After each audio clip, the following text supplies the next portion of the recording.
Hello, I'm Musbah Then Wahab. Many thanks for joining us on the news desk at 6 on NTA News 24, reaching you live from Abuja, the news. The Federal Capital Territory Ministerial Enforcement Task Team on COVID-19 has sealed up the Jabi Lake violating the Presidential Task Force's directive on the ban on public gatherings. FCT Ministerial Task Force Chairman Ikaruata sealed up the lake premises after the presiding judge gave the declaration that the mall be sealed off for 2 weeks. Shops and all other businesses within the premises of Jabi Lake Mall are all affected by the judgment. The presidency has acknowledged concerns expressed by several members of the public regarding the recent incident among the occupants of a state house, which led to the arrest of some staff by the police. Senior Special Assistant to the President on Media and Publicity, Garuba Shehu, in a statement says this is to assure all that the President is not and was not at any point in time in any form of danger arising either from the deadly infections or the reported incident by security personnel, which is currently under investigation.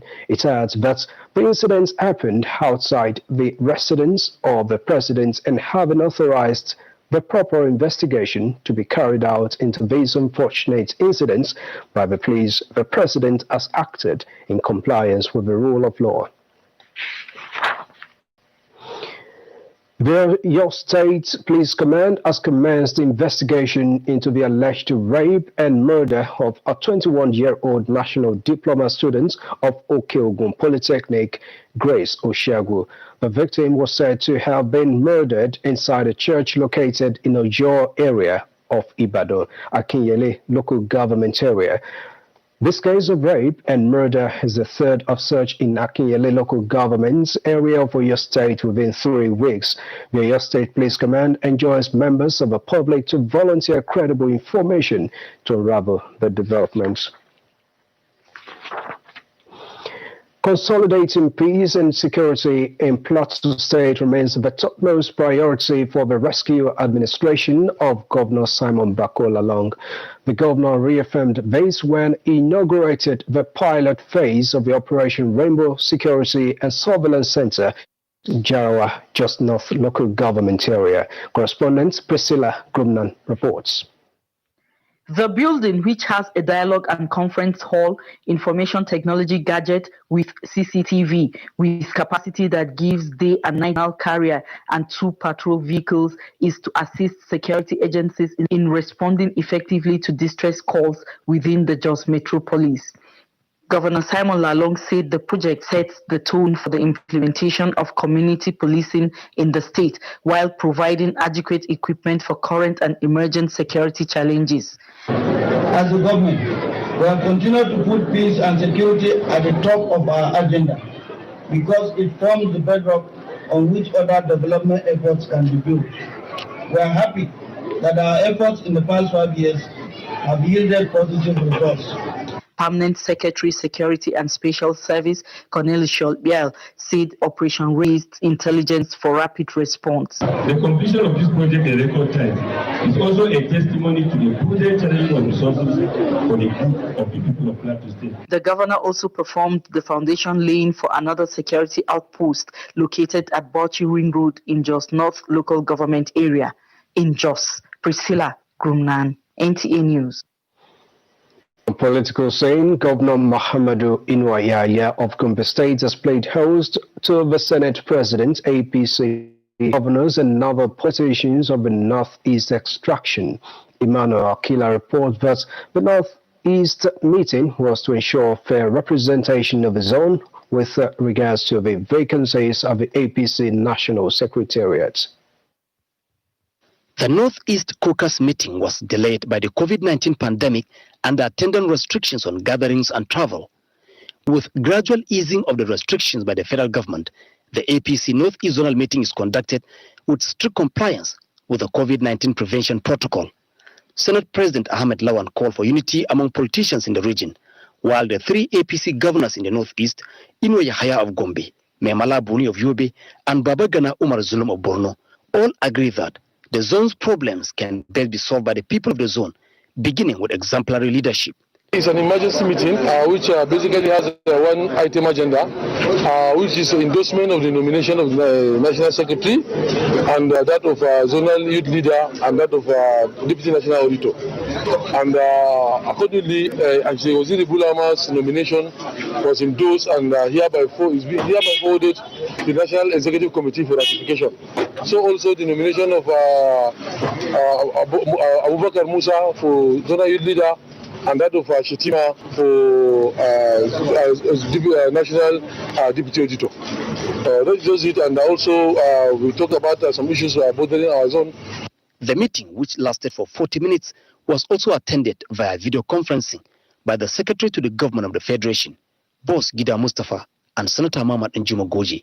In Gombe, Emmanuel Akila, NTN Party chairman of the forum and governor of Kebbi State, in a statement at the end of a virtual meeting, said the governors have collectively agreed to work to ensure fair and democratic internal party mechanism for the selection of party candidates in all elections, especially in respect of Edo and Ondo State's 2020 governorship elections. The statements are that members are confident that the party will resolve all current challenges and emerge stronger. National Chairman of Zenith Labour Party, Dan Nwanyao, said the 5 years of the administration of President Muhammadu Buhari have so far left an indelible mark in the fight against corruption in Nigeria. He stated this while addressing journalists at the party's National Secretariat in Abuja. He said the Senate Labour Party, like other well-meaning Nigerians, notes the cash and properties recovered worth hundreds of billions of naira, and the zeal of the administration to do more as verifiable achievement that should be sustained. Most of the people that held positions in the past in various states liquidated their states, and we, the citizens from those different states, could see where these funds were put in. Some of them are facing trial. Some of them will have their trial commence very soon. But they don't want it to happen. Corruption is now fighting back again. This is a man, if you listen to the president in his Democracy Day speech, he acknowledged that over 800 billion naira has been recovered by Ibrahim Magu. They are available. The funds, according to Mr. President, have been plowed back into the revenue of the nation for common good. So this is a ban that they still want to be removed because a lot of them are now on the line to be charged to court any moment from now. Zenith Labour Party Chairman Dan Nwanyao.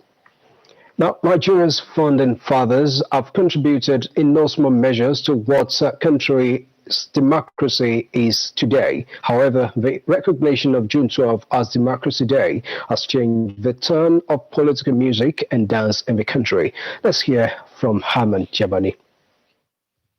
A political leader or a politician can be anyone who has taken up the responsibility of governing. History has given Nigeria excess of these crops of people who have dedicated their lives to the betterment of the country. Nigeria's political leaders' Hall of Fame parades names like Dan Suleiman, Chief Frank, Pa Anthony Enahoro, MK Abiola, Chief Bola Ige, just to mention a few.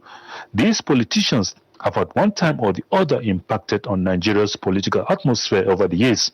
Chains of events snowballed into an election described by many observers as one of the most credible in the history of Nigeria, which brought about the setting aside of a day to reminisce these events.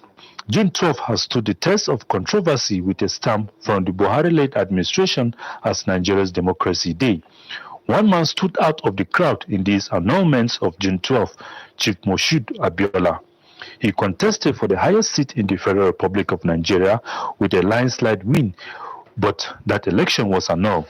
Nigeria as a nation is celebrating her Democracy Day officially on June 12, which many say is a rebirth and a memorable day in the history of democratic processes in Nigeria. For some, the day also brought about unity among Nigerian citizens, especially the older generation. Observers in Nigeria's politics believe that President Muhammadu Buhari's decision to designate June 12 as Democratic Day invested the late MQ Abiola and Babagana Kingibe with national honors, and the renaming of the Abuja National Stadium as Moshood Abiola National Stadium, a patriotic and democratic gesture which Nigeria's founding fathers stood for.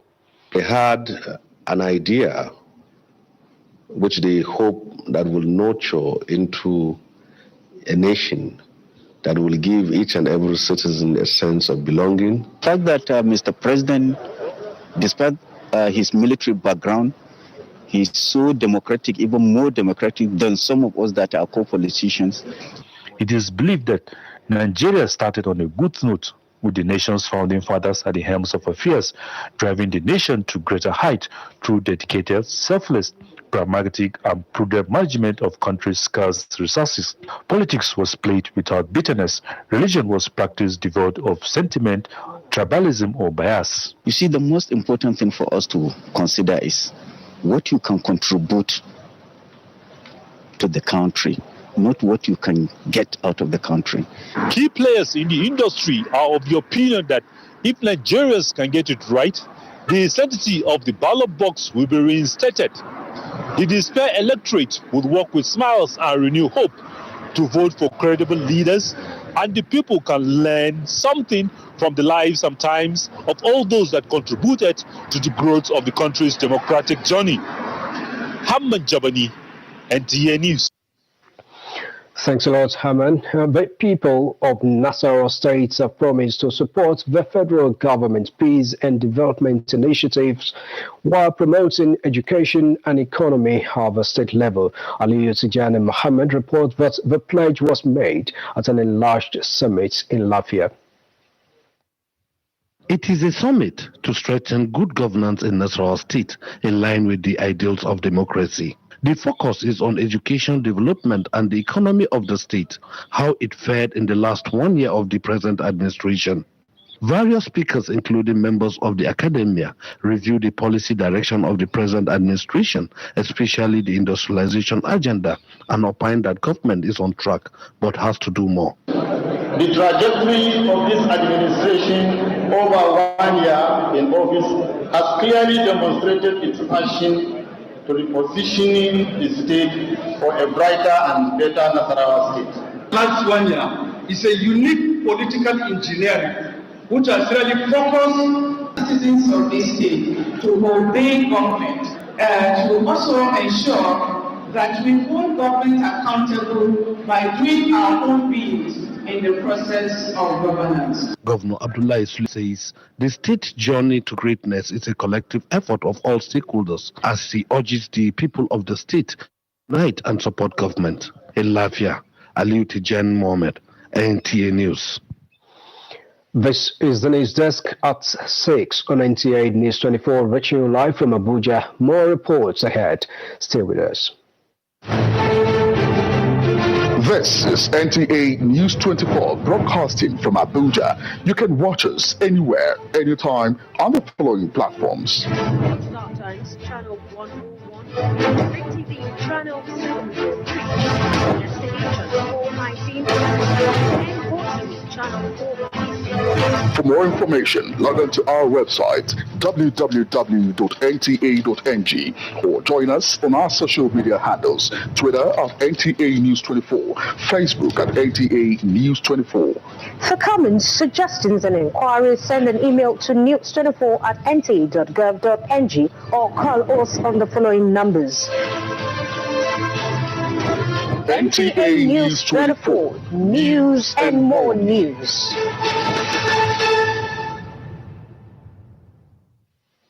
Thanks a lot for staying tuned in to the news desk at 6 on NTA News 24. Another stop in Plateau State as the governor Simon Bako Lalong has assured citizens of the state that his administration would do its best to ensure that critical projects inherited and initiated by him are completed in line with the rescue agenda of his government. The governor said this in a state broadcast to mark the 2020 Democracy Day, where he highlighted some achievements in the last 5 years. Priscilla Grumnan reports. The Lalong administration came in place in May 2015 with a 5-policy thrust, which was narrowed down to 3 at the beginning of his second term in 2019.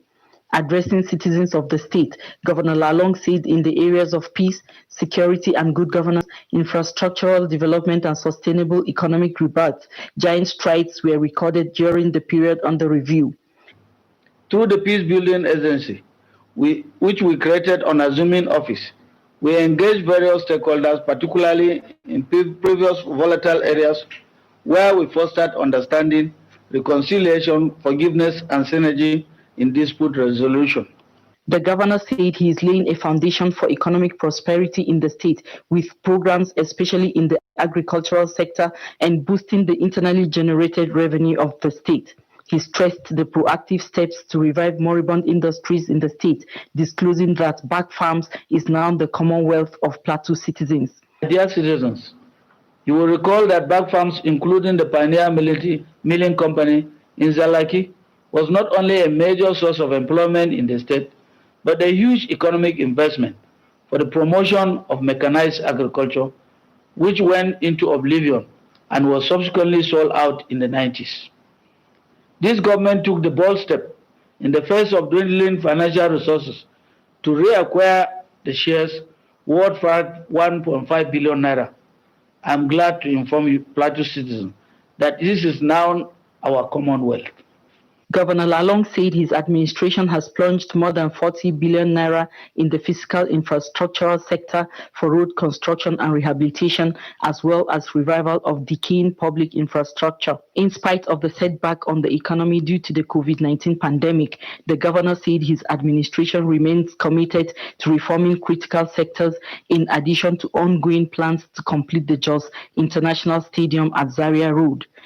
In order to strengthen the health and educational subsectors, government is constructing world-class primary and secondary schools, as well as hospitals, across the 3 senatorial zones. These comprise of 8 primary schools, 6 secondary schools, and 6 hospitals, and at an initial sum of 59 billion naira. However, in view of the paucity of funds on account of COVID-19, government has been forced to rescope the project. Accordingly, the Ministry of Budget and Planning is working on this. In the spirit of the celebration, Governor Lalong then announced the release of 7 prisoners for good conduct while in prison, in line with constitutional provisions. In Jos, Priscilla Grumnan, NTA News. Meanwhile, Plateau State Governor Simon Lalong has inaugurated some projects carried out by the State Universal Primary Education Board with a promise to revamp all schools in the state. Priscilla Grumnan reports that the governor inspected the project as part of the activities marking the 2020 Democracy Day. The projects commissioned are an 18-capacity office complex and over 55,000 school plastic tables and chairs, inspection of a foundation for the office complex, installed mini fuel dump, as well as an internal road network. The distribution of this furniture for use will be one significant milestone in stopping the spread of the virus amongst children, especially the overcrowded schools. But I must tell you, Your Excellency, Plateau State basic education is the best. Governor Lalong said his administration places importance on basic education as seen in the payment of over 4.2 billion naira counterpart fund. We have completed the renovation of 724 classrooms at the cost of about 2.2 billion naira, as well as fenced 6 schools. The governor also inspected the newly renovated and furnished classrooms at the LEA Primary School, Gold and Bays, where he interacted with pupils who turned out to welcome the governor. In Jos, Priscilla Grumnan, NTA News. Now, COVID-19 has Nigeria's COVID-19 cases now read 15,682 as NCDC confirms 501 new cases in the country. These 501 new cases released at midnight on June 13 confirms Lagos with the highest in the breakdown with 195 new cases. The FCT has 50, Kano 42, Kaduna 27, Edo 26, Oyo 22, Imo 21, Gombe 17, Benue and Enugu 12 cases each, while Delta and Anambra have 11 new cases each. Others are Ebonyi with 19, Nasarawa and Ogun 9 cases each. Bauchi recorded 8 cases, with Kebbi having 4 new cases. Akwa Ibom, Jigawa and Katsina have 3 new cases each. Yobe and Borno recorded 2 new cases each, while Kwara and Ondo have 1 new case each. Lagos continues to top the COVID-19 chart with 7,035, followed by FCT with 1,212 and Kano with 1,091 cases. The number of discharged patients on record is now 5,101 with 407 deaths so far. Blood donations are needed to ensure people have access to safe and quality blood in both normal and emergency situations. And so, as Nigeria joins the rest of the world to mark this year's World Blood Donor Day, Alika Okpanachi Arua Invest Reports looks at the importance of blood and the need for people to donate to save life. Year the world over, Blood Donor Day helps to raise awareness on the urgent need to increase the availability of safe blood for use wherever and whenever it is needed to save a life. It is also a day to say thank you to those who have donated blood at one time or the other to save a life. As Nigeria intensifies the fight against COVID-19, experts say there's no better time to encourage people to donate blood than now. I don't think it's bad, but I've never done it. When my husband sick, somebody did it for him too, and he was alive then, but he later died, but at least he was saved then. This due pandemic issue, I don't think, to my own suggestion, I don't think many people would like to go out and volunteer their blood, and then I don't think they need to have any need of it. I don't want to, but we don't have proper programs to sensitize us on doing that. Chief Medical Officer, National Blood Transfusion Service, Abuja, Dr. Suberu Jimo, noted that for the effective provision of healthcare and in achieving universal health coverage, there is need to raise more awareness on the contribution an individual giver can make to improve the health of others in the community. Blood is something that you cannot buy in the market. Among all commodities, medical commodities, it is only blood and blood product that you cannot just walk into the market and purchase.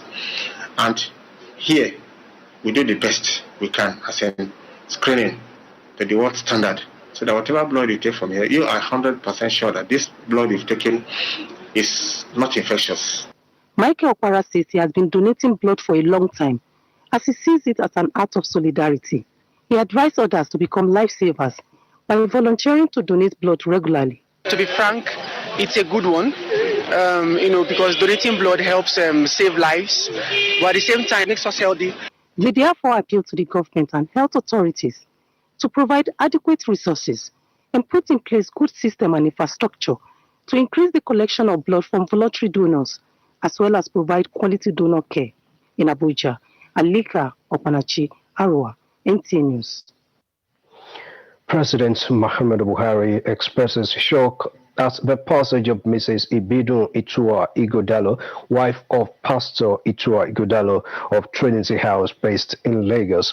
A statement by Special Advisor to the President on Media and Publicity, Femi Adesina, indicates that the President shares the pain and sorrow of the family of a sudden death and prays God's comfort for the entire family. friends and members of Trinity House. He recalls that Pastor Ighodalo is one person who faithfully prays for the country and the government, noting that he sent him a personal letter of condolence when his former chief of staff, Malam Abba Kyari, passed away in April.